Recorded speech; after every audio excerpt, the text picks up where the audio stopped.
Wow, that last video that I made, I didn't expect like 3,000 views in 2 days. I really didn't.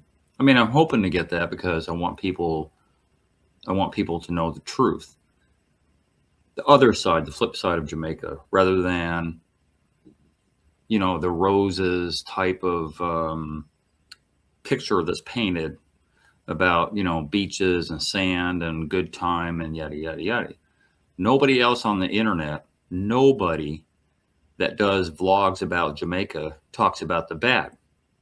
You got people like not Throp, out in the grill who talks about Jamaica and trying to big up, well, especially in the grill, and he's getting involved in the real estate market, the bougie real estate market, where a normal Jamaican could never afford anyway, and nepotism, because he's feeding off of his father's labor owning that hotel out in the grill.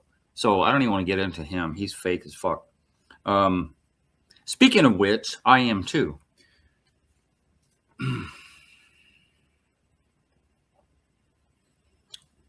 What I said earlier still stands true. And the reason that I'm dressed up in this stupid garb the way I am, because there has been comments about, nobody has ever said yet on my video that I never lived there because I know too much. I know all the dirty thing that goes on.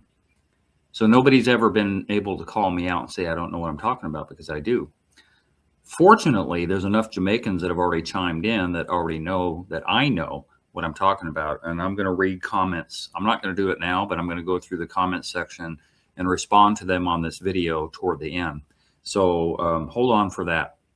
The other thing that there's one comment in there is like, you never loved Jamaica. You just took advantage or something, something, something.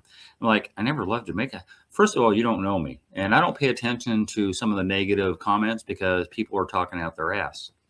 But yeah, I used to collect. I collected everything. As I said on my other video, I had a Jamaican flag license plate on my truck here. Like, I've represented. I have so many of these hats that I should have a sale.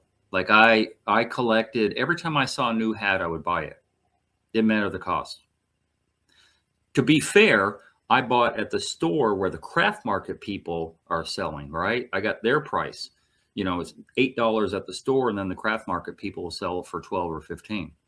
But I got a lot of these hats, a whole collection. And if anybody, well, no, I'm not going to put it out there. But I have nothing. They're all in a dark closet. I put all this stuff away. The Marina too. I feel stupid wearing this, because even though I bought it, I never wore it. I never liked these fishnet type marinas. I always thought they were silly, but I did buy one, and I don't wear it.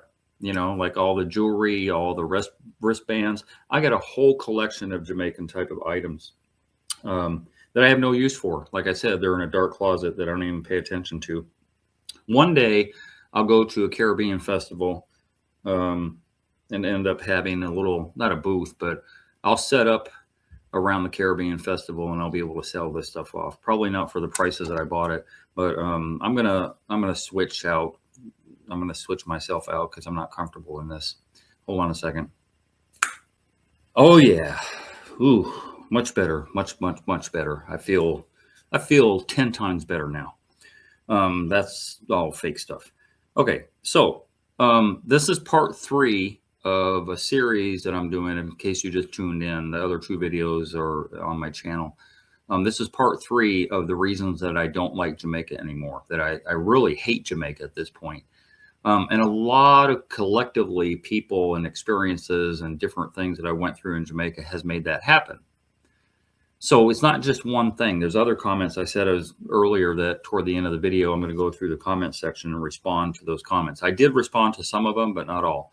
One of them, right off the get-go, was my pink shirt that I wore in my other video. And one guy said, "A fish that," which, if you're not Jamaican, you wouldn't know what that means. But he's basically calling me Bati boy, which I'm not, but it's okay. It takes a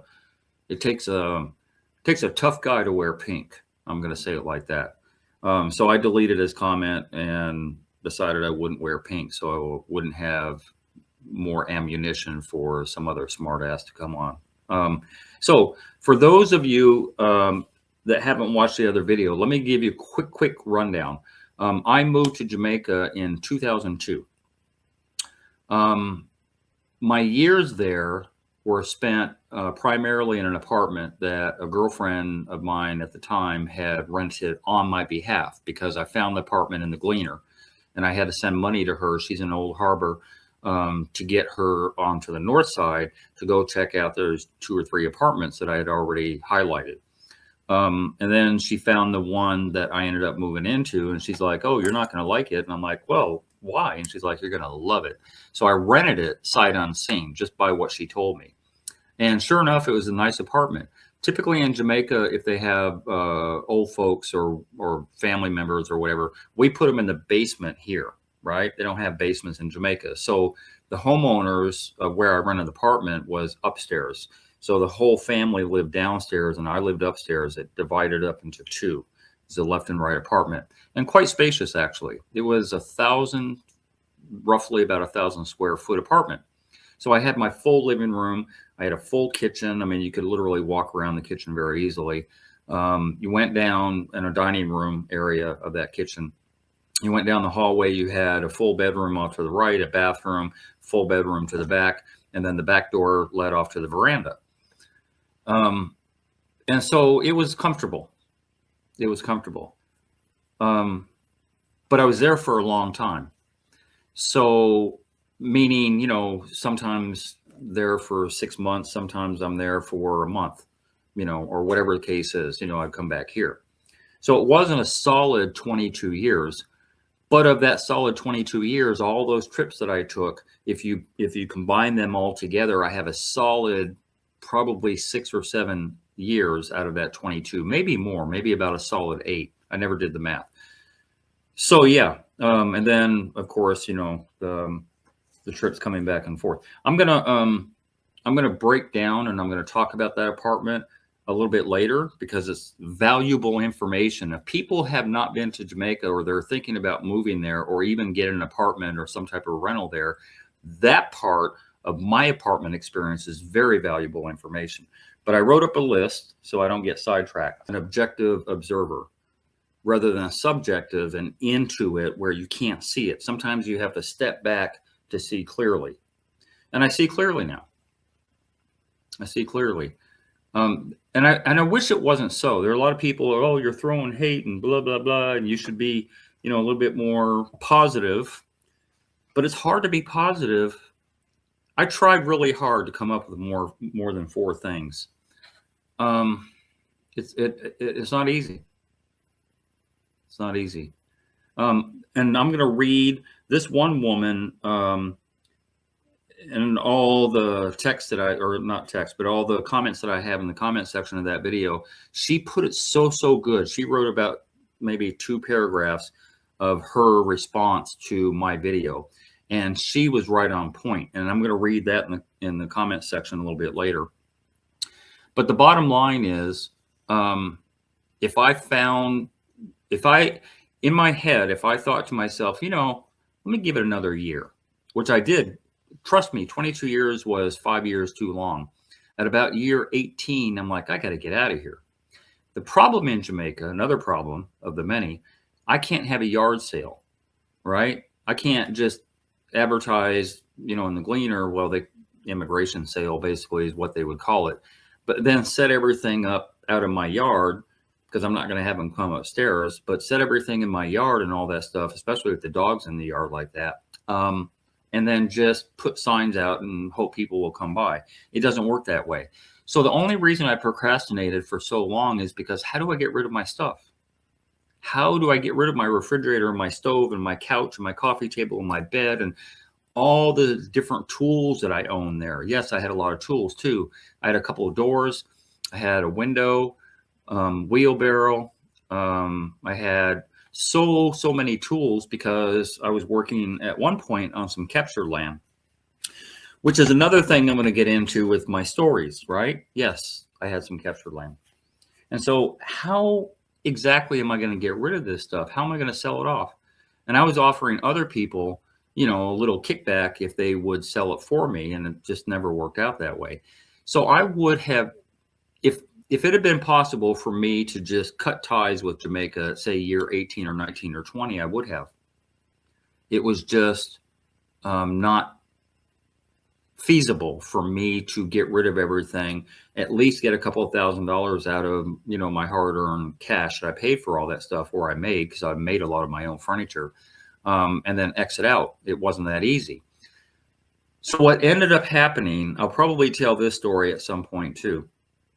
But what ended up happening is I had a friendship, or so I thought, with a Jamaican woman who turned out to be the same user that I was talking about before. But she did it in such a way that I never saw it. She was a puppet master. She was a master manipulator. A master manipulator, because I'm not easily fooled, but she fooled me for over 5 years. And she was like a number one top of my list as far as friends go. A number one top of my list. I thought we were like this. But the whole time she had been using me. And I was blind to that for whatever reason, because I cared about her. And so, yeah, they say that you learn how to become a woman from your mother. And so her mother must have been as evil as she is, to do stuff like that she did. And I will call her out so that you can go watch some other videos. I have another platform about her because it's just evil, wicked, nasty, disgusting behavior that she pulled. And so that was, you know what that was? When you're getting up, and I was airborne in the Army, and, like you get up to the door and you're holding on to the door, and then the sergeant comes up and slaps your back to jump out of the plane, right? She was my sergeant to make me jump out. That's what happened, truth be told. And somebody else talked about that in the comment section too. Oh, I bet it had something to do with a woman. It surely did, but it wasn't all about the woman. It was about, year 1 and 2 and 3 and 4 and 5 and 6 and 7 and 8, all that stuff leading up to year 20. And then I finally got wise by 22 years, and I'm like, let me just get the hell out of here. It made no sense. I enjoyed, don't get me wrong, there was a lot of I have a lot of memories. I have pictures, I have videos, I have some enjoyable memories. There was even, a point, and I had a vehicle there. At first I had a bus, which we would call a van here, but they call a pickup truck a van. So it wasn't a van, it was a bus, because I thought I could work there, and I couldn't because I didn't have a work permit. So I do have my old license plate from Jamaica. Notice it doesn't say Jamaica across the top, which is kind of weird, but what other plate would you have if you were driving around in Jamaica? So yeah, I have that. There was a point where, I couldn't go to the beach every day. There were certain points where that's why I made my own furniture. And so then I just came up with clever ideas, like I showed in my last video about how I made the bamboo pencil holder and all that stuff. And then I forgot I had these because I took it out of my dark closet. This is just a strip of wood that I found at the beach, right? And so I put a little wire on the back of it so you can hang it on a wall. And I painted the flag on there. Yes, I painted it. It's not a sticker. And then I just put Jamaica like in a big letters. This one is from 2005, right? So just a little souvenir that I made for myself. I made quite a few of these, but I got the 2005, and then I have a smaller version of 2006 that I made. My friend Unique, who I'm still friends with. Remember I told you out of 22 years, I have like 2 friends in Jamaica, and she had gotten me a couple of things. I have a painting that she bought at the craft market. That's on my wall. And then I have this little clock, this little glass clock that she had bought me. And she doesn't even remember getting it for me. This is about 18, 19 years ago, prior to me leaving. It's rare that somebody does something for me or gets something for me. And of all the people I knew in Jamaica, nobody ever bought me a tangible thing. Ever. Never. Did I say never? Ever bought me a tangible item where I can hold it up and go, oh, this person got this for me. except for Unique. Unique bought me that painting and she bought me this clock. And for that reason, I don't even care if the clock works, but I keep it as a souvenir to our friendship. And like I said, that's few and far between. And her and I are still friends today. She's over in St. Anne somewhere. Well, I'm not going to tell you where, but yeah. And so where was I at? So let me get onto the list because I don't want this video to draw out longer than it needs to be. And I actually do need to, hold on a second. I do need to read from the list because I did write it down, but I think some type of order needs to be done. Okay, so I'm going to talk first of all, and this goes again to my apartment rental that I had for that whole 22 years. Yes, I was the best tenant that they ever had. Never late on my not one payment, not one. I was always on time. One of the things that I really want to talk about, and I think I had mentioned it in part of this video, is my apartment and the issues that I had with that. And then I forgot. So I had to squeeze this in. This part of the video got squeezed in post-production. So I was doing my editing, and yes, it's a long video, but I was doing my editing. And I'm like, where's the part about my apartment? And I completely forgot. So let me break it down a little bit. As I said, and I did mention it, I know I mentioned it because I talked about how in Jamaica they don't have basements, right? So the old folks later on would end up not in a basement, but upstairs. And those two apartments have a door that separates the two apartments. But at a certain point in time, the landlord will remove the ply that's between the two doors, and then it'll become like, it won't be one apartment, it'll still be two, but there'll be access between the apartments. And then downstairs, if you go into their house proper, you'll see ply on this opening that will be eventually some stairs leading up to the apartments upstairs inside the house. The stairs aren't there right now because they still rent the two apartments, and I had one of them. So that's the setup. My apartment, I think square footage wise, may have been the same as the other side, but it felt bigger because I've been on the other side, and it was sort of like the same, but a little different. The square footage was probably pushing that 1,000 square foot mark that I had mentioned before, with the 2 bedrooms and the bathroom, living room, kitchen, dining area, and all that stuff. So it was a good size veranda out that, both people share. And as I already mentioned, I had that apartment for the whole 22 years I was there and never missed a payment.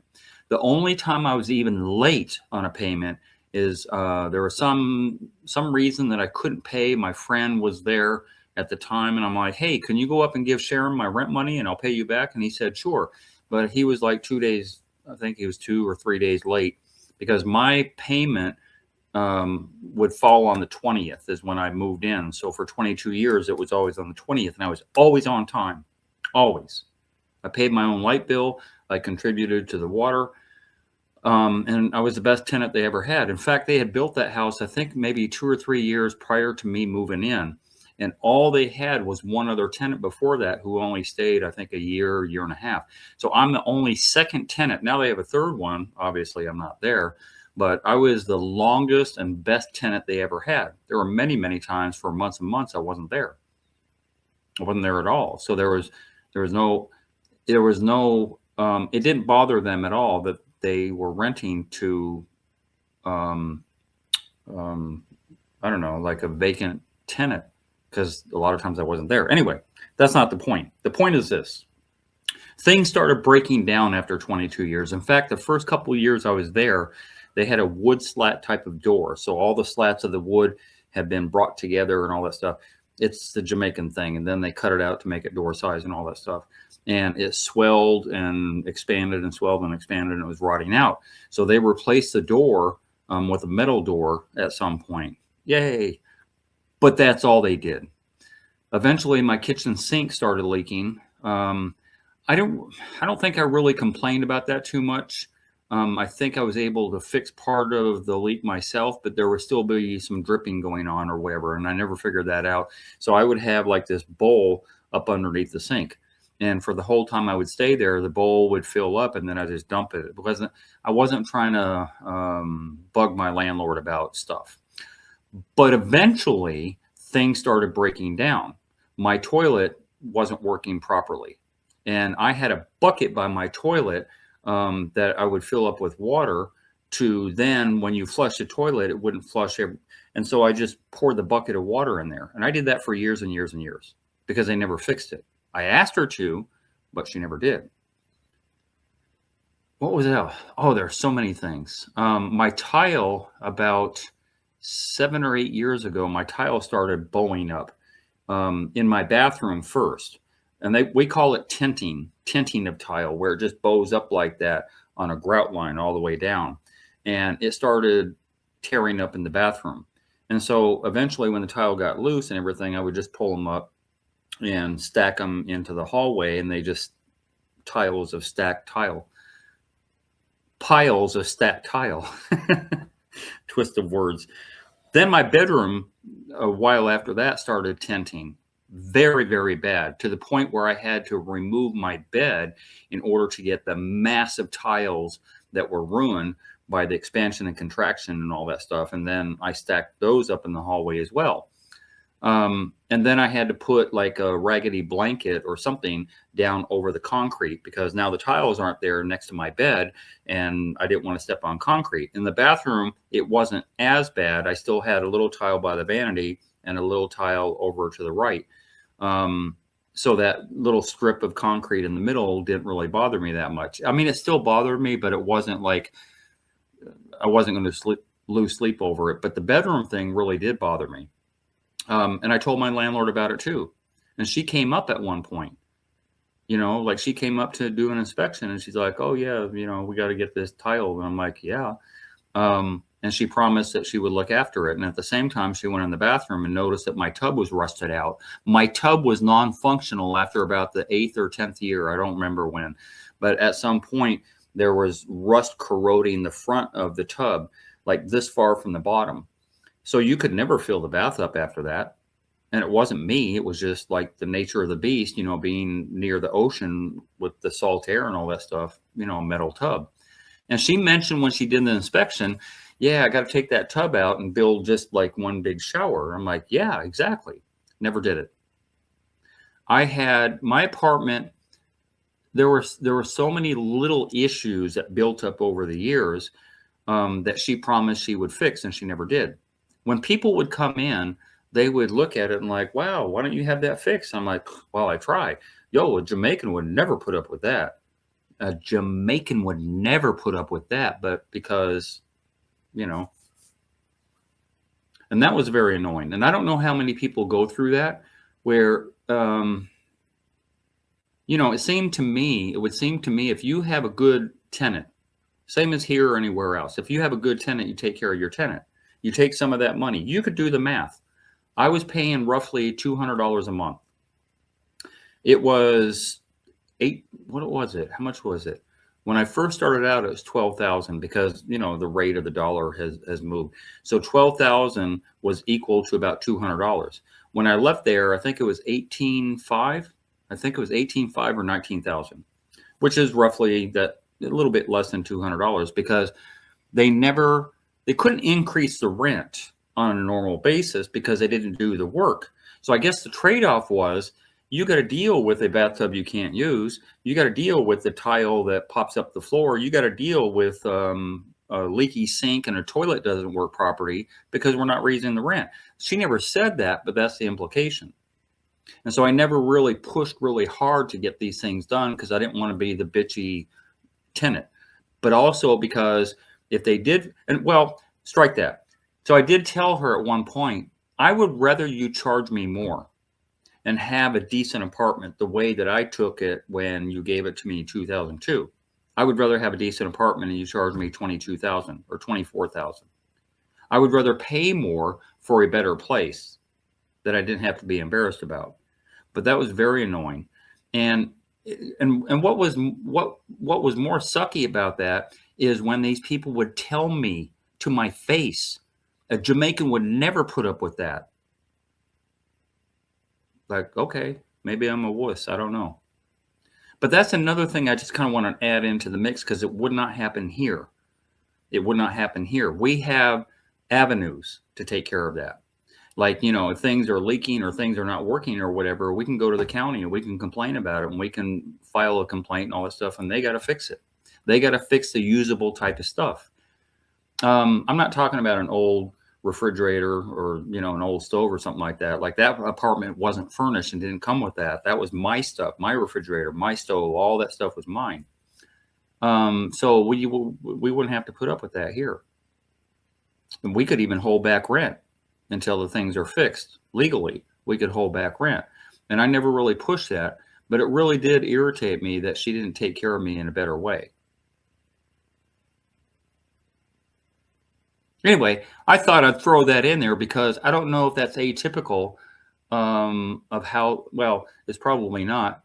There are probably, people that have had up and would call out the condition and all that stuff and say that. They're probably right. There's probably some way that you could get it done. But here's the thing too. When I first moved in there, because I'm used to a lease, and I want to know everything that is expected from both sides. Because you could write in there anything you want at the bottom of the lease. You could, and then you sign off, you both sign off on it. And then it goes from year to year.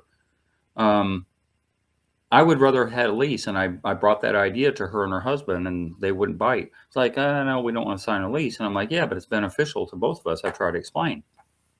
There was even a point, I don't remember when it was exactly, maybe a few years after I moved in, before Airbnb, that I thought, you know what, let me put this out there on the internet before Airbnb, and let me rent it out to somebody to make it easier for them, to make it cheaper for them to come to Jamaica, right?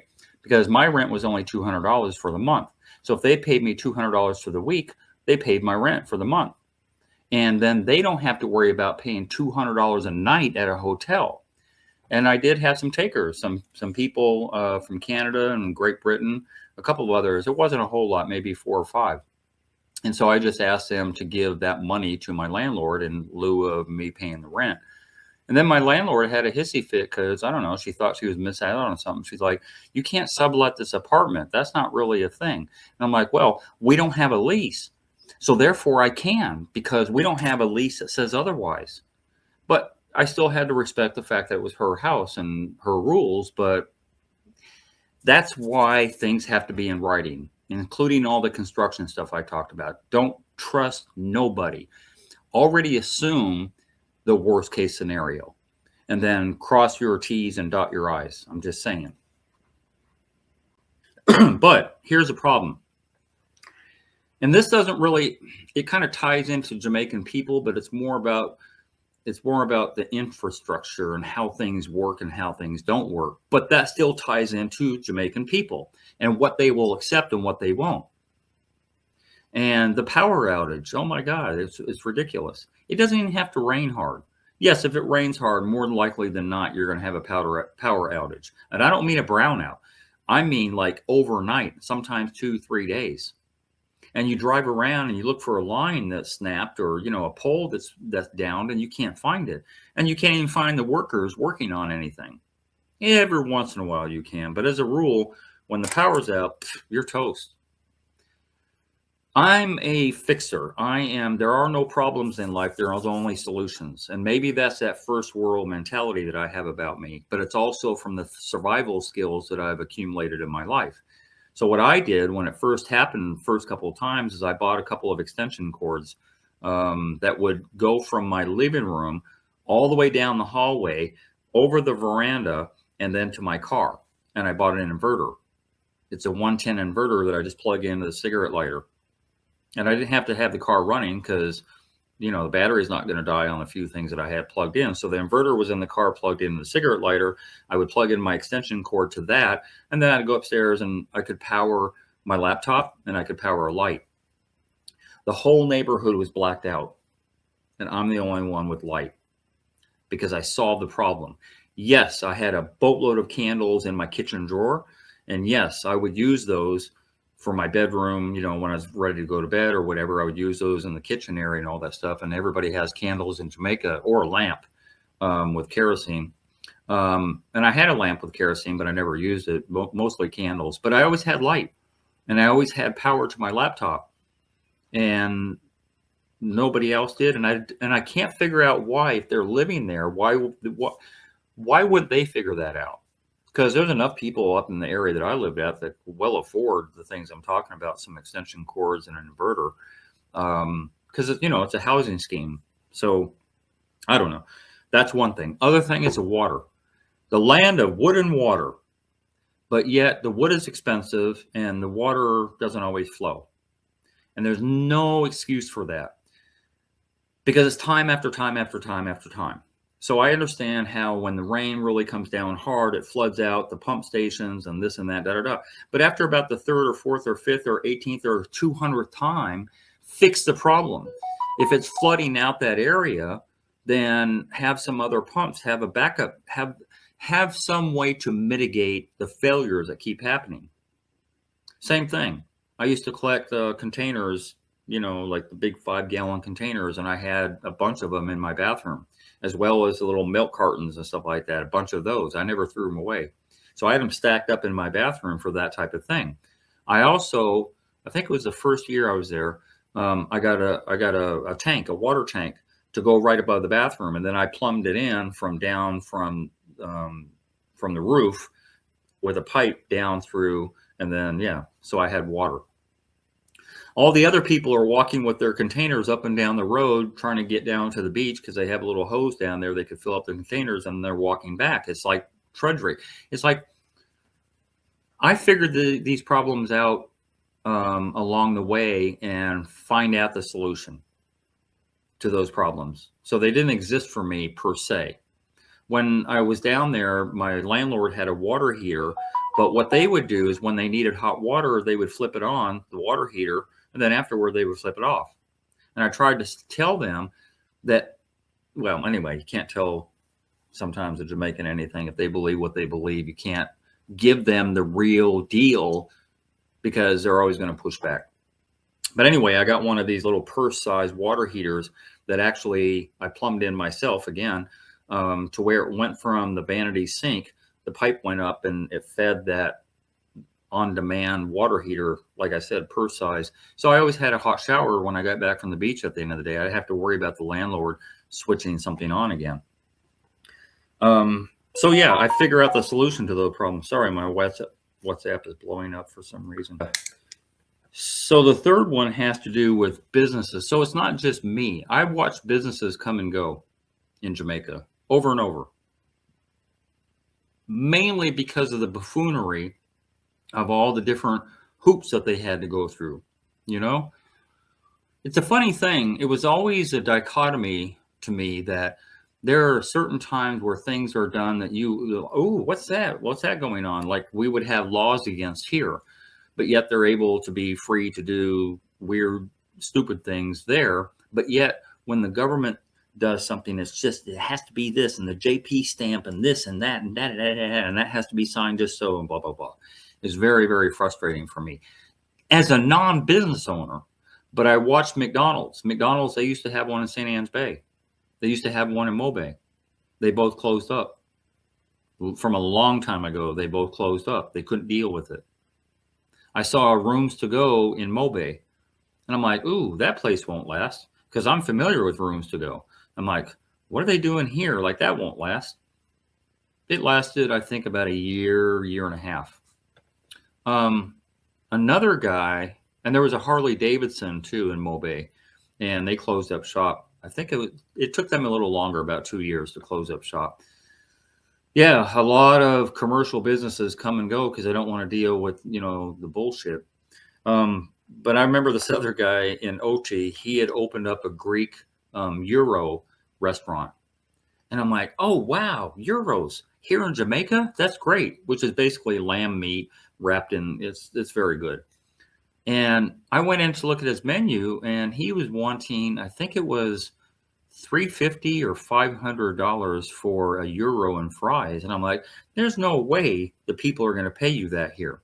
There's just no way. You have to compete with Burger King and all these other places, Juicy Patty. You can't ask for that kind of price. And he's like, oh, you don't know what you're talking about. And I've opened restaurants all over the world and blah, blah, blah. I'm like, yeah, okay, we'll see. That man lasted, I think it was about a year. It may not, it maybe it was about 9 months. But after about roughly a year, he closed up and left. I just see it time and time and again. Mainly because, not because for the other reasons I talked about the commercial places, but because he just didn't have any sense about finances and how things cost and blah, blah, blah. Anyway, off to the next subject. What else did I write? Road 2000 in the hotels and other countries. So, yeah. So Road 2000 was PJ Patterson's legacy. He wanted to be known for something. Well, trust me, Road 2000 didn't even get started until in like 2005, 2008, 9, 10. It just kept going and going and going and going. Just money just disappearing. And basically, Road 2000 was in an effort to clean up all the stupid potholes that they had everywhere and make a nice road from Mobay to Ochi. And then part 2 would have been Ochi to Portland-ish. And it wasn't done by Jamaicans. They hired it out. Road 2000 was done by another country. But they hired a lot of labor in Jamaica in order to facilitate, their needs there. The Chinese did. And they messed up. There were some snafus along the way. When I would drive out, to Nato Bay or something like that, there'd be a couple of hiccups going on and, like the road dipped down and all this stuff. And they had to get another company from another country to fix those mistakes. The hotels are generally built by foreign investors. So typically from Spain, which is ironic because Spain was the first one that conquered Jamaica when the Arawaks were there. And now they're re-owning that country because the Spanish hotels there are ridiculously pervasive. They're everywhere. They're from Negril all the way to Mobay, all the way to Ochi, and probably a bunch in Kingston area too that I'm not aware of. But they hired out, it was a mix because I remember in Ochi, they had the hotel now, what's it called? Moon Palace. That used to be the Jamaican Grand. And then they changed the name, but they brought in a bunch of Mexicans for laborers. And a bunch of them never went back. There's a lot of Mexicans in Jamaica that was working on that project that never went back. But they were paying the locals, even the ones they did hire for either Road 2000 or for the hotel, like pennies. Like they weren't paying them good wages. They were being cheap. And then taking all that money and moving it back to Spain or moving it back to Mexico. They weren't spending it there. You see, yes, arguably they contributed to the economy in the fact that people are going there to the hotels and spending money in those resorts, but the resort money is not staying in Jamaica, it's leaving. But, little dirty deals going on behind closed doors at the government level. So there's that too. So what I spoke earlier about is a skin tax, right? You're getting taxed more because you're a tourist or you're foreign. Like, it doesn't make any sense that if you get in a taxi, even if you charter a taxi, it's one price. But if I get in a taxi, it's a whole different price. I rarely took route taxi, but if I did, I would watch people leave and I would watch the money they give to the driver so that I knew, or at least I had a general idea what that ride was going to cost. So I rarely got ripped off with that. But if I went to Dunn's River, which I've only been a few times, it might be, $100 for 2 people. But if this is one of the things that annoys me. But if I whip out this, all of a sudden that rate drops to a local rate. It doesn't matter if I go to a movie, local rate. If I go anywhere where a tourist or a foreign might go, the rate's always going to be higher. We don't do that here. You don't go to Disney World and get, one rate. You're a tourist? Okay. You're a local? Oh, okay. We're going to have a different rate for you guys. No, you don't. That doesn't happen. And so it really annoyed me that skin tax would kick in because, and I'm not even talking about getting ripped off because that's a whole different thing we could talk about. But if I'm even checking in the hotel, that rate could be different depending on if I'm a local or not. And that's not right. You should appreciate my business. Because guess what? Here's another thing. What Jamaicans don't understand for some reason is that bad word spreads faster than good word. If I write a review on your Airbnb, or if I write something on hotel.com or wherever I found your hotel at, right? And if I make a bad review about how I got ripped off, that's going to spread faster. But if I just say, oh yeah, things were okay, the room was clean, da da da, people are just going to scroll down. They want to know about the bad stuff, you see? That's what people want to know when they write a review. And Jamaicans haven't really gotten up to speed with yes, the internet has come a long way since when I was there, even phone systems and all that stuff. I remember Megaphone. So Megaphone, if enough people remember that are watching this, back in the day before cell phones got traction, Megaphone was this company who they came in and they have a bunch of used phones, and you could call a foreign country and all that stuff for a set rate with this Megaphone, but you had to buy the phone, right? So it was usually a cheesy little phone, but you could do that.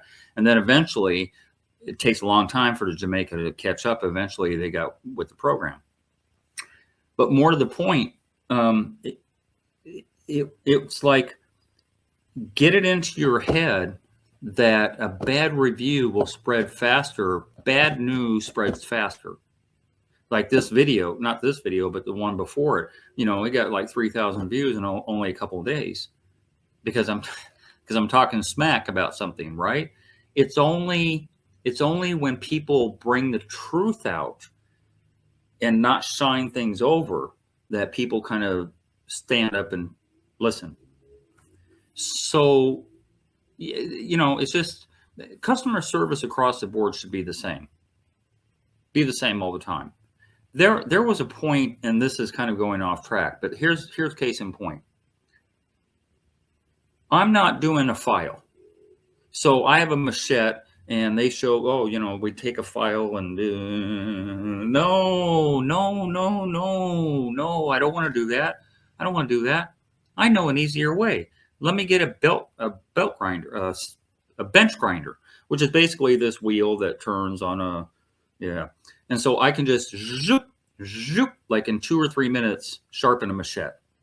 So I would go around asking people, like I'd go into arbitrary hardware stores and you always got that fence up there so you can't see what they have.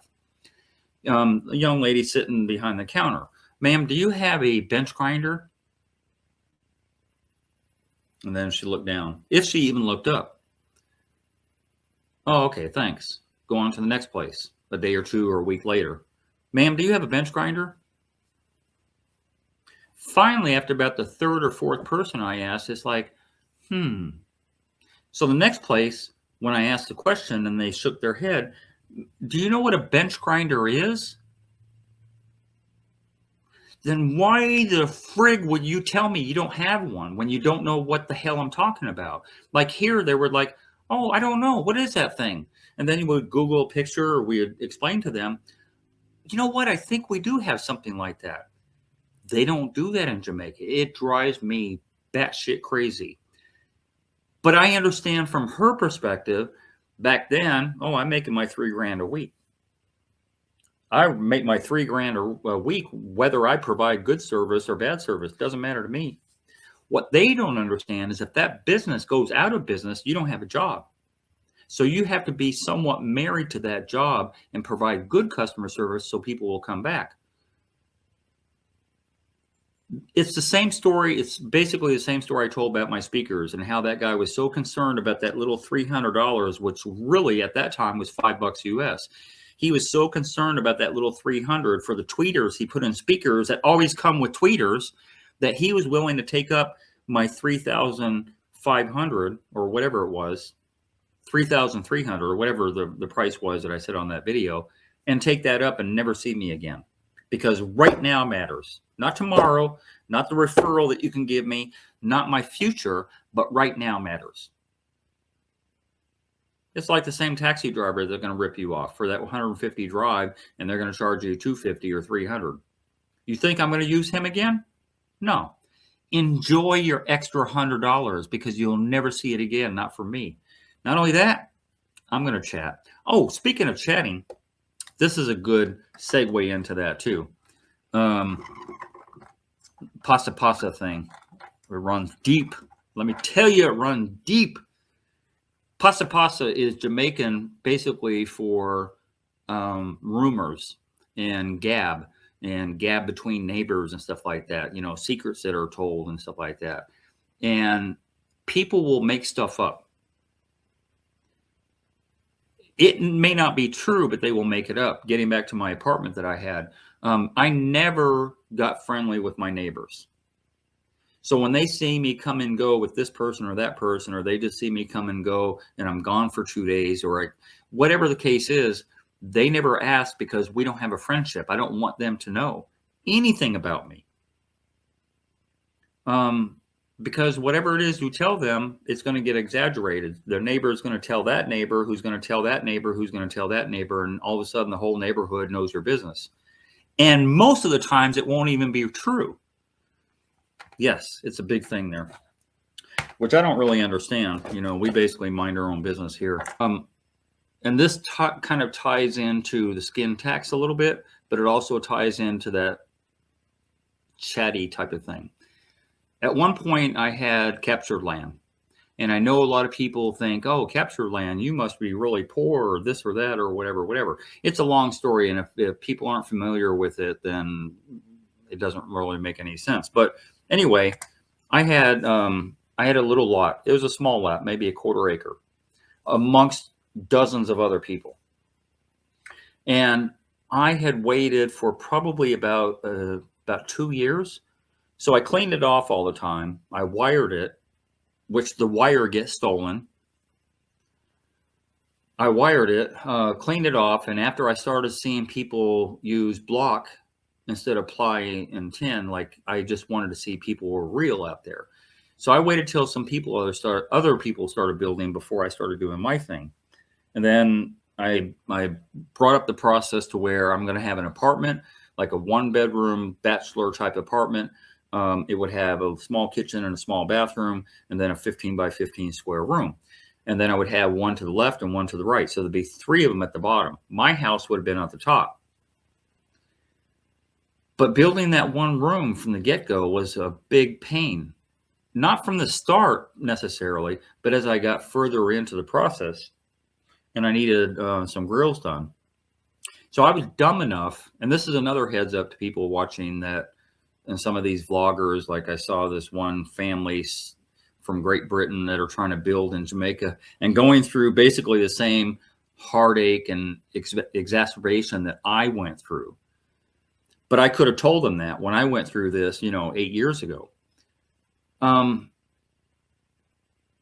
guy who did my grills, name is Robert, and he's right up the road. He's in the next scheme. And made a deal with Robert, and he did some work while I was there, but I was getting ready to leave. So I said, how much to finish out? And he did a great job at doing this roller type grill on the front door where you could just open it up and roll it. I love that. But I still needed, for the front and the back veranda, I needed a bunch more work done. So I said, how much is that going to cost? And he said, and he got up the number, it was about 80 grand. So I said, okay, 80 grand, fair price. We shook on it. Big mistake. And I gave him the 80 grand. Big mistake. Never, ever pay a Jamaican ahead of time on any project that you're getting done.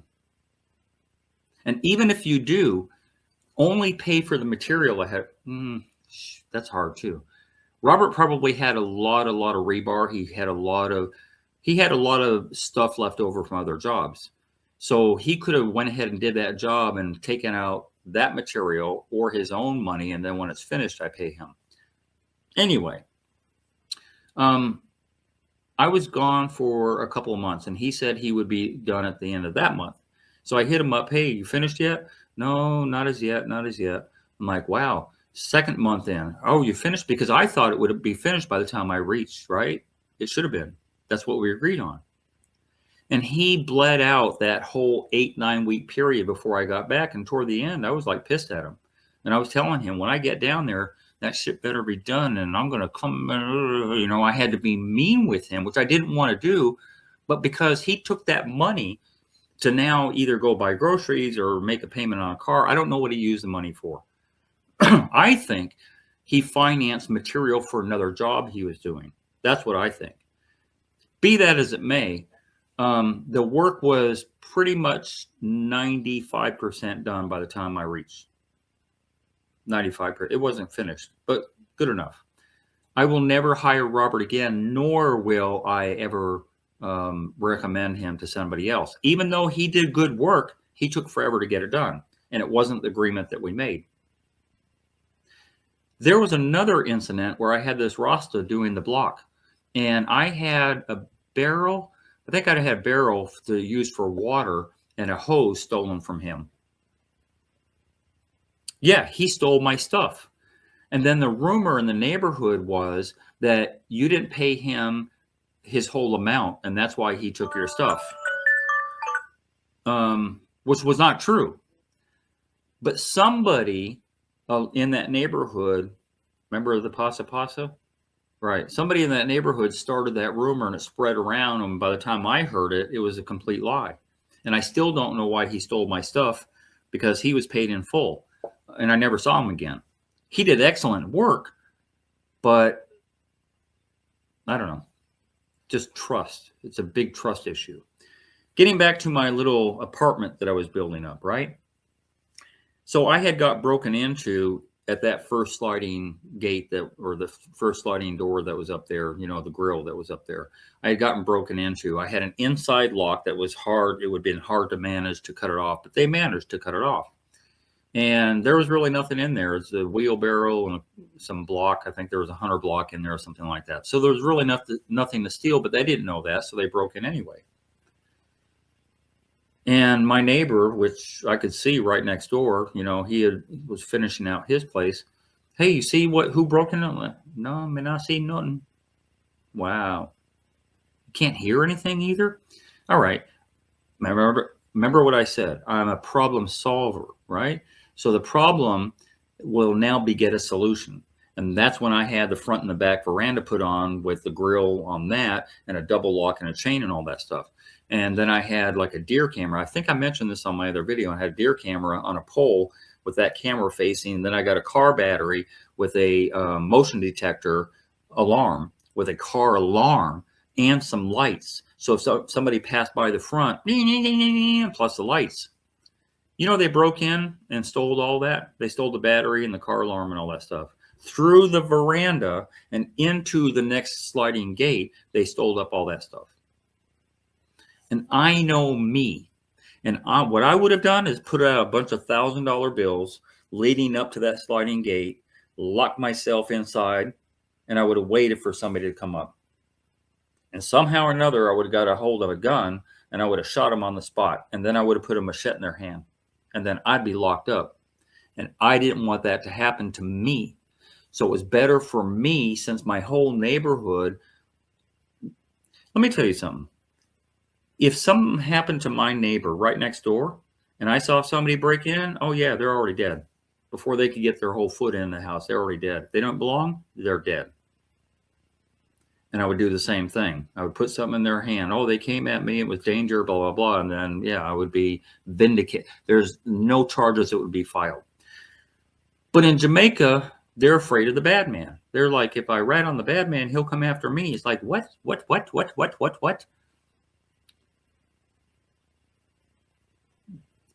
The sign you should be sending is the bad man died doing a dirty deed. So let's not go in that neighborhood again, because we might die too. That's how we feel here. But in Jamaica, they don't rat. Snitches get stitches, or whatever the case is. So and it wasn't to the point where I was married necessarily to the property. It was a nice property. It was on Seaside, and it would have been nice to have my second level up where I could look out at the ocean and all that stuff, but I wasn't married to it. So at the end of the day, to protect my own self, I decided to sell it off. And you can't sell off captured land, the land itself, but you can sell off the building. And so I just sold it a little bit above what I paid for all the material and the labor and all that stuff. So I kind of walked away from that and never looked back. So yeah, unfortunately, that's just the cold, hard facts about living in Jamaica, about spending any time there, about building there, about trying to get around there, about trying to buy anything there. And as I said before, it's not, you know what it is? It's death by 1,000 cuts. Because it's not one thing or two or three or four or five. When the dozens of things over and over and they don't change it to make it better, when it wears on you after a while. So it's a death by 1,000 cuts. And it was just better to leave.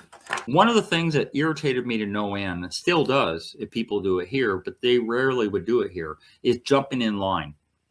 So I'm standing in line, there's maybe 2 people ahead of me, and then somebody just jumps, they just jump in line and and they're trying to get a phone card or cigarettes or whatever.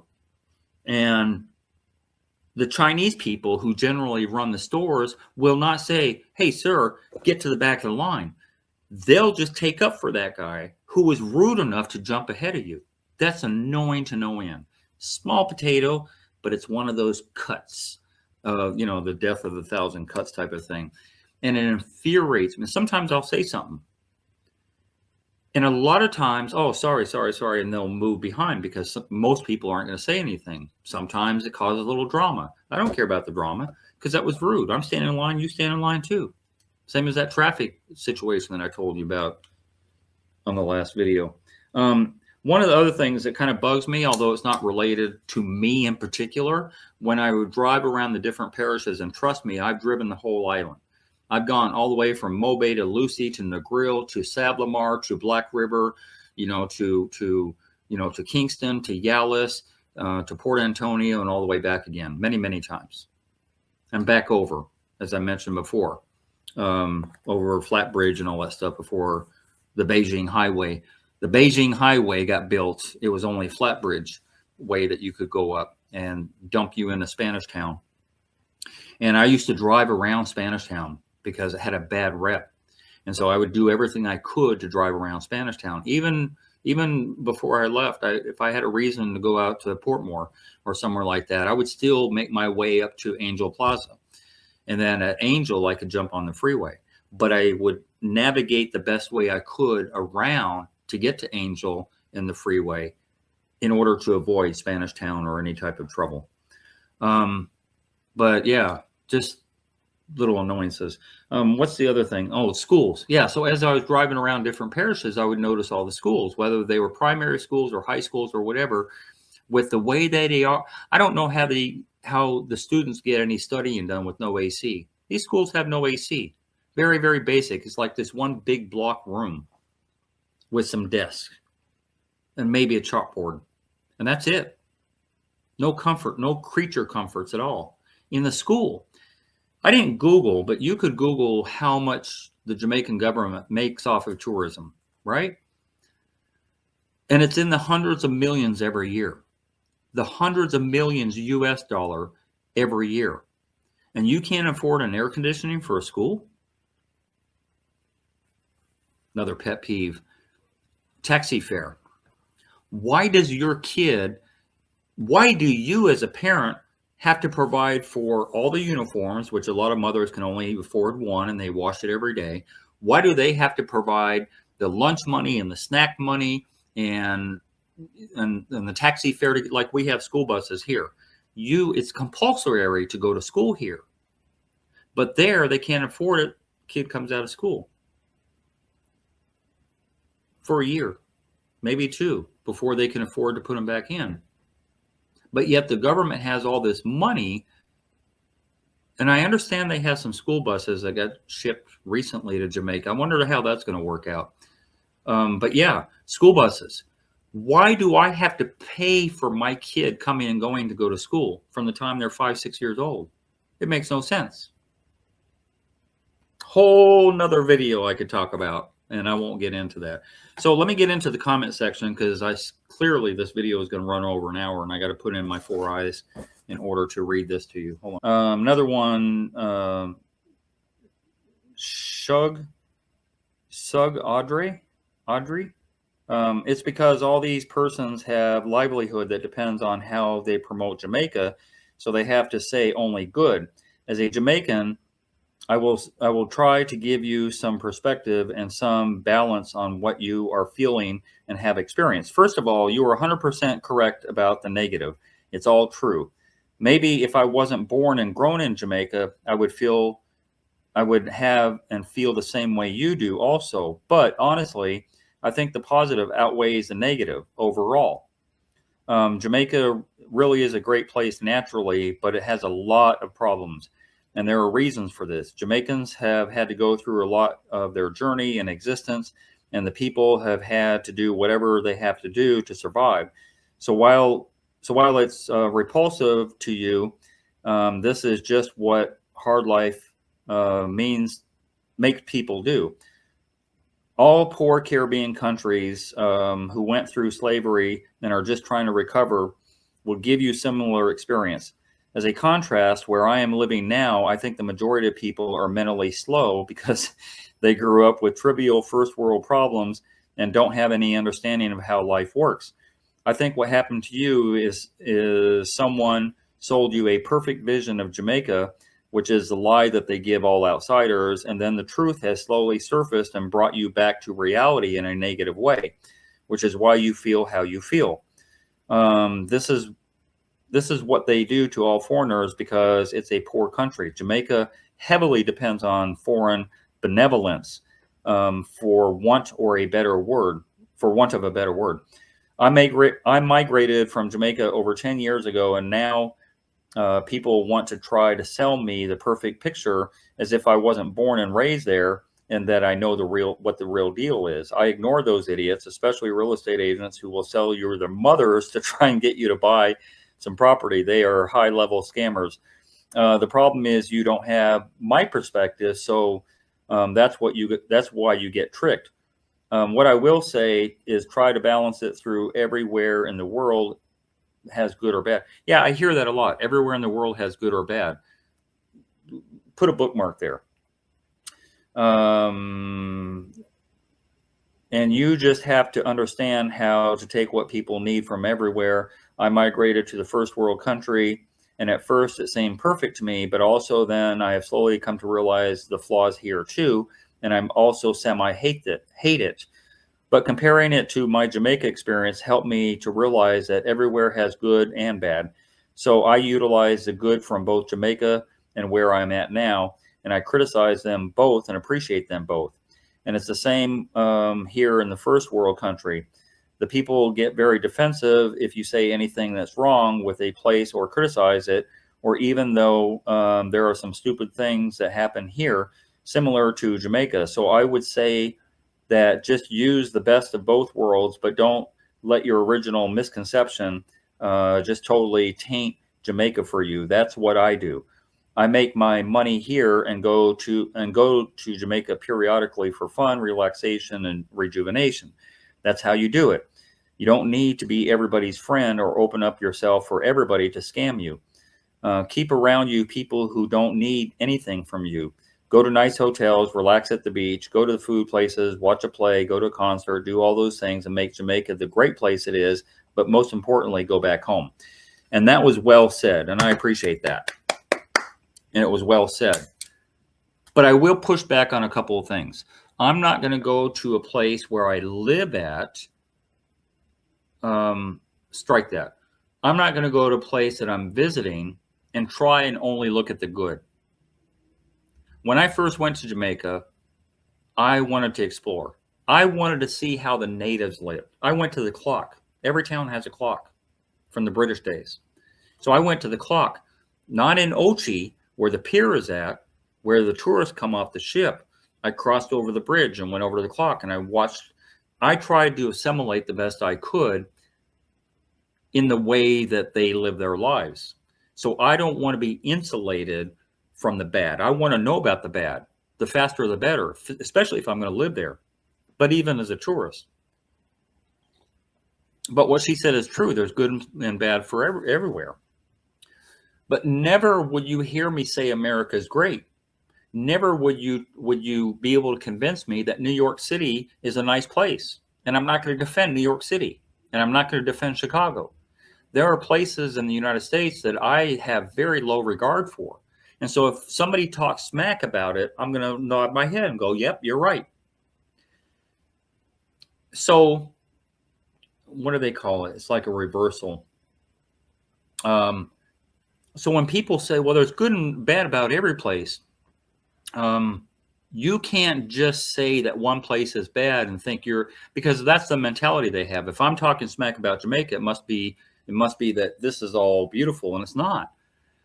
But it's not all the things that I mentioned on that video. We don't have people overtaking and making 5 lanes on the freeway. We don't have people jumping in front of you in line. Are you kidding me? Do you know how many people would have a hissy fit if somebody jumped in line here? We don't have people blasting. We have a noise level, a decibel, and the police will come out. And if you don't follow that decibel, and it doesn't mean that's good or bad, it just is what it is. So it's quiet. Where I'm at, it's quiet. I don't have to worry about taxis blowing their horn or goats or roosters or like I don't have to worry about that noise level. I don't have to worry about people putting speakers in their car windows and driving up the road, advertising Quartz furniture and all that stuff, at a ridiculous volume.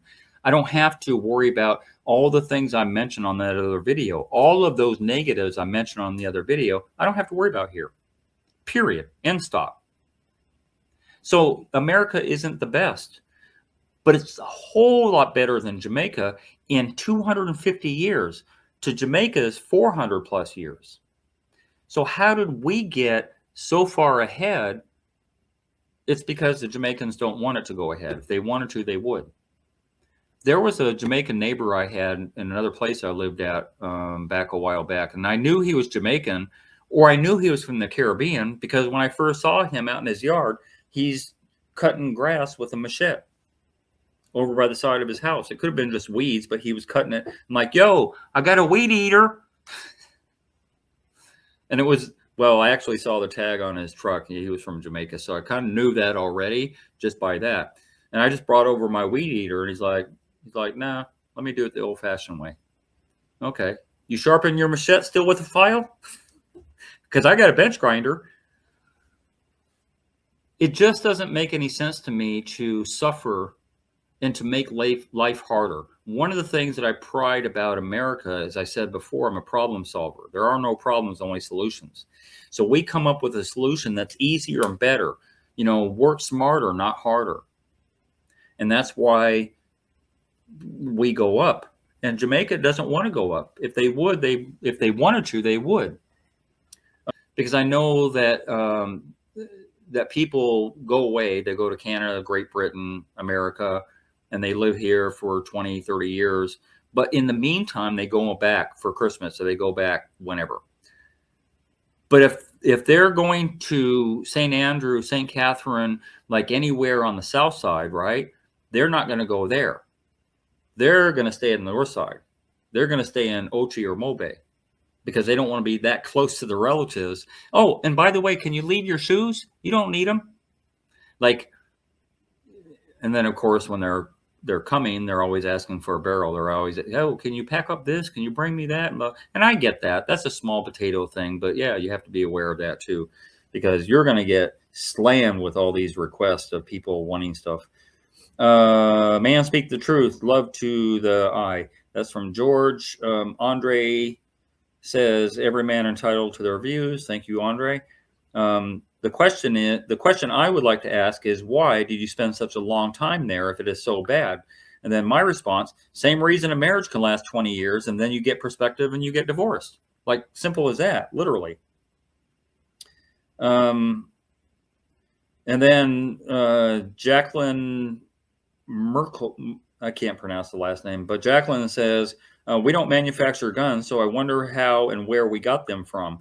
And then I responded, that's part of the corruption, packed in a barrel and brought into Kingston or Mobe with people paid off to look the other way. Easy as that. You love what you love and you don't like certain things. Fair enough is what they meant to say. That's from Everell. Speaking the truth is a good thing. Thank you, sir, Mr. Chris. The reality is Jamaica is paradise on earth. This issue is the corruption and that they are The top politicians. Ooh, that's a long comment. You're going to go have to read it yourself. Sharika Golden says he's not lying. Maybe most of us hate hearing the truth from an outsider's perception. However, collective, most of us also know how things are fucked up and stuck in our own dirty way that we can be. Yeah, so there's a lot. You can go through all the comments. There's enough of both. There's enough hate to me and my perspective and my view, and there's enough love that shines a little brighter when they say, you have a good point. Things are bad and good in every country, but that's kind of like shining, as I said from the very beginning of the video, there's enough people on YouTube that, especially now, Jessica Cargill is a diver. She's actually Jamaican heritage, but she moved to Jamaica probably about 15 years ago from where she was at in Europe. And she's Jamaican heritage. And you can go look at her channel. She did me dirty too. As much respect as I had for her and as much first world upbringing that she had, she got into that Jamaican mindset eventually, and she kind of did me dirty too. And she's big on YouTube, and she talks about, how great Jamaica is and blah, blah, blah, blah, blah, blah. There's such a mindset when you are born and raised in Jamaica in order to understand fully the culture and what to say and what not to say and how to say it and how to put yourself on guard to where you don't get taken advantage of. The learning curve is at childhood, not at 40 years old when I went there. The learning curve happens early. You have to be raised there to understand. Because if you don't understand, it's going to be more stress on you than it's worth. It's just not worth it to me. As I said on my other video, I'll go to Barbados or I'll go to another island in the Caribbean and try and search for better people. Because at the end of the day, the Caribbean's the Caribbean. I love the water. I love all of this. But there's all of this spread out through the Caribbean. But I'm looking for the hospitality. I'm looking for the respect. I'm looking for the safety. That's what I'm looking for after all this time. And I've dabbled in the Philippines, and so far, so good. There's a lot of the same stuff that goes on there that goes on in Jamaica. And for that reason, I'm not going to big up Jamaica or big up the Philippines as this, fantastic place to go to unless you're rich. Because if you're rich and you move to Manila, you'll probably never experience what I experience, right? But I can deal with it more. You know why? Because I feel safer there, because I feel respected there, because they talk to me properly and in a way that makes me feel, thank you for coming. That's how I feel there. I never felt that way in Jamaica. There's always somebody trying to take advantage. When I come into Mobay, there's a hotel across the street. Asks a taxi driver, hey, can you give me a ride up there? He's like, sure. Like, how much? $20 US. Get the fuck out of here, $20 US. I'll walk before I give you $20. And it would take me 10 minutes to walk. And then he would have to drive and just come back around, make a U-turn, come back around, go right up the hill. It would take him like 5 minutes. And he wanted $20? That's a $5 ride. At best, a $5 ride, not 20.